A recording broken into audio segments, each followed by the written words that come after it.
সামনেই বাংলায় বিধানসভা নির্বাচন। দিনক্ষণ ঘোষণা না হলেও সেই নির্বাচনকে বিভিন্ন খবরে উঠে আসছে। রাজনৈতিক দলগুলিও ময়দানে নেমে পড়েছে। তবে এরই মাঝে উঠে এলো এক বড় খবর। বাংলায় নয়া রাজ্যপাল নাম আর.এন. রবি। আর এই খবর প্রকাশ্যে আসার পরেই ব্যাপক শোরগোল পড়ে গিয়েছে রাজ্য রাজনীতিতে। জানা গিয়েছে রাজ্যপাল পদে ইস্তফা দিয়েছেন সিভি আনন্দ বোস। আর তারপরেই আর.এন. রবির নাম জানা যায়।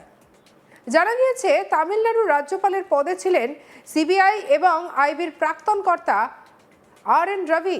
সেন্ট্রাল ব্যুরো অফ ইনভেস্টিগেশন এবং ইন্টেলিজেন্স ব্যুরোর কর্তা হিসেবে দায়িত্ব পালন করেছেন। 2014 সালে তাকে জয়েন্ট ইন্টেলিজেন্স কমিটির চেয়ারম্যান হিসেবে নিযুক্ত করা হয়। তারপর 2018 সালের অক্টোবরে ডেপুটি ন্যাশনাল সিকিউরিটি অ্যাডভাইজার হন তিনি। 1952 সালের এপ্রিল মাসে বিহারের পাটনায় জন্ম আর.এন. রবির। কর্মজীবনের শুরুতে কিছুদিন সাংবাদিক হিসেবে কাজ করেছেন। তারপর 1976 সালে ইউপিএসসি পাশ করে আইপিএস হিসেবে নতুন কর্মজীবন শুরু করেন তিনি। আর তারপর একে একে ভারত সরকারের একাধিক গুরুত্বপূর্ণ পদে আসীন হন। সেন্ট্রাল ব্যুরো অফ ইনভেস্টিগেশন এবং ইন্টেলিজেন্স ব্যুরোর কর্তা হিসেবেও দায়িত্ব পালন করেছেন। 2014 সালে তাকে জয়েন্ট ইন্টেলিজেন্স কমিটির চেয়ারম্যান হিসেবে নিযুক্ত করা হয়। তারপর 2018 সালের অক্টোবরে ডেপুটি ন্যাশনাল সিকিউরিটি অ্যাডভাইজার হন। 2015 সালের 3রা অগস্ট ভারত সরকার এবং national socialist council of Nagaland বা NACNIM এর মধ্যে স্বাক্ষরিত হয় নাগা ফ্রেমওয়ার্ক এগ্রিমেন্ট। আর.এন. রবিকে সেই চুক্তির কাণ্ডারি বলেও মনে করা হয়। এমন একজন ব্যক্তিকে ভোটের আগে পশ্চিমবঙ্গের রাজ্যপাল পদে বসানোর বিষয়টি বিশেষ তাৎপর্যপূর্ণ বলেই মনে করছেন অনেকে। চলুন এই বিষয়ে আরও বিস্তারিত জেনে নেওয়া যাক। আমার কালিগ ইন্দিরা চক্রবর্তী এবং তাপস সেনগুপ্তর পডকাস্ট থেকে কি উঠে এলো দেখুন। তার নাম ঘোষণা করা হয়েছে, কিন্তু তাপস কে আর.এন. রবি, তার পরিচয়টা সম্পর্কে তুমি যদি একটু দর্শকদেরকে বলো। এবং যতদূর জানতে পারি আমরা যে উনি প্রাক্তন গোয়েন্দা প্রধান এবং যথেষ্ট স্ট্রং একটা ব্যাকগ্রাউন্ড তার রয়েছে। এবং একই সঙ্গে তার সম্পর্কে যেটা জানা যায় যে deputy national security adviser of India, এই ডেজিগনেশনে তিনি কিন্তু কাজ করেছেন। এবং এই মুহূর্তে দাঁড়িয়ে রাজ্যে এসে গেছে অলরেডি, আরও আসবে সেন্ট্রাল ফোর্স।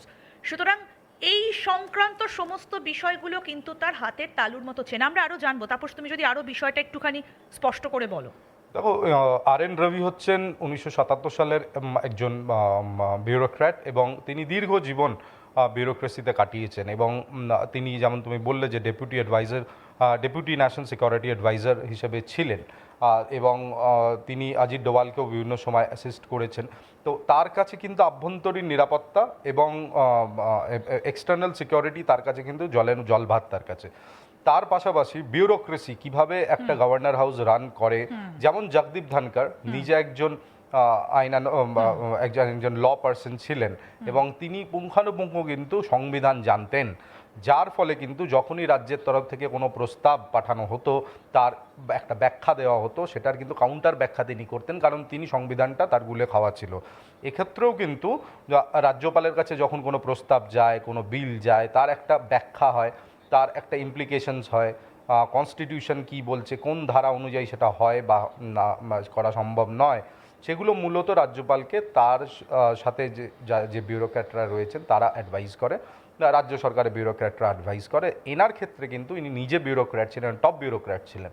তো সেক্ষেত্রে তিনি কিন্তু খুব স্পষ্ট এই বিষয়গুলো নিয়ে কি কোন সময় কোন সিদ্ধান্ত নিতে হয় এবং কোন বিষয়গুলো নিয়ে আলোচনা করা উচিত, কোন বিষয়গুলো নিয়ে বিরোধিতা করা উচিত, ল অ্যান্ড অর্ডার সিচুয়েশান কি, তাকে কিভাবে হ্যান্ডেল করতে হয়, এগুলো কিন্তু মানে তার একেবারেই গুলে খাওয়া এটি সাবজেক্ট। আমি আমারই এক সাংবাদিক বন্ধুর সাথে কথা বলছিলাম, তো তিনি অনেক বছর খুব ক্লোজলি MHও কভার করেছে। তো সেও বলছিল যে ইনি হচ্ছেন যিনি আপোষ করেন না কোনো ক্ষেত্রে এবং অত্যন্ত কড়া ব্যক্তিত্ব হিসেবে পরিচিত তার বিউরোক্র্যাটিক লেভেলে।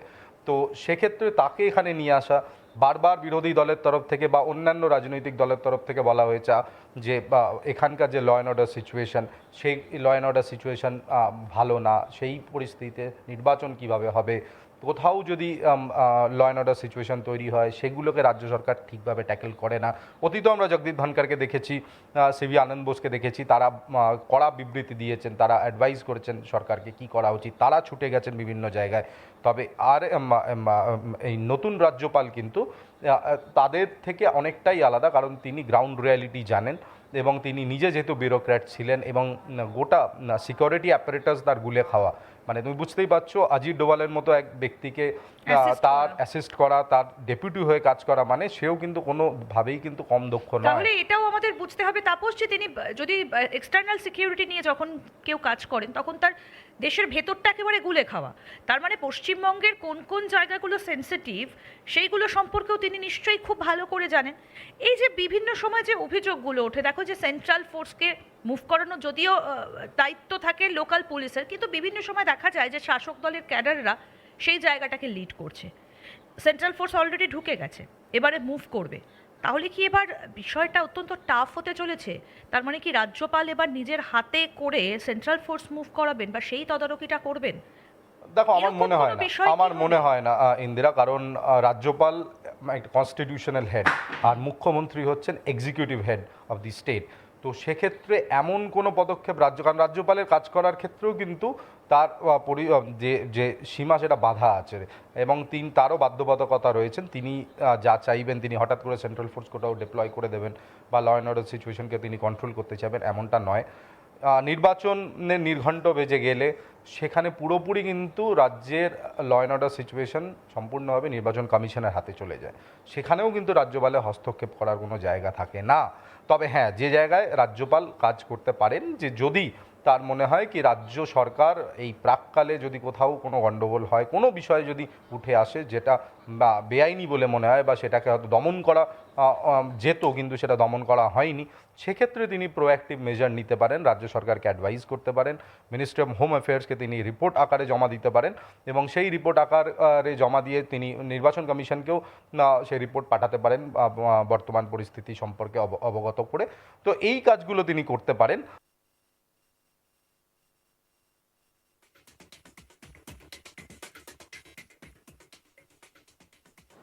সামনেই বাংলায় বিধানসভা নির্বাচন। দিনক্ষণ ঘোষণা না হলেও সেই নির্বাচনকে বিভিন্ন খবরে বিভিন্ন সময় উঠে আসছে।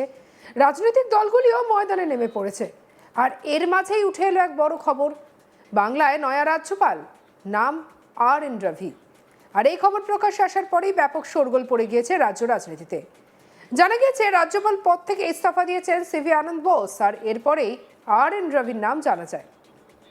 জানা যাচ্ছে তামিলনাড়ুর রাজ্যপালের পদে ছিলেন সিবিআই এবং আইবির প্রাক্তন কর্তা RN রবি। সঙ্গে রাখুন আজ তাক বাংলাকে অন্যান্য খবরের জন্য। লাইক, কমেন্ট, শেয়ার, সাবস্ক্রাইব করতে ভুলবেন না।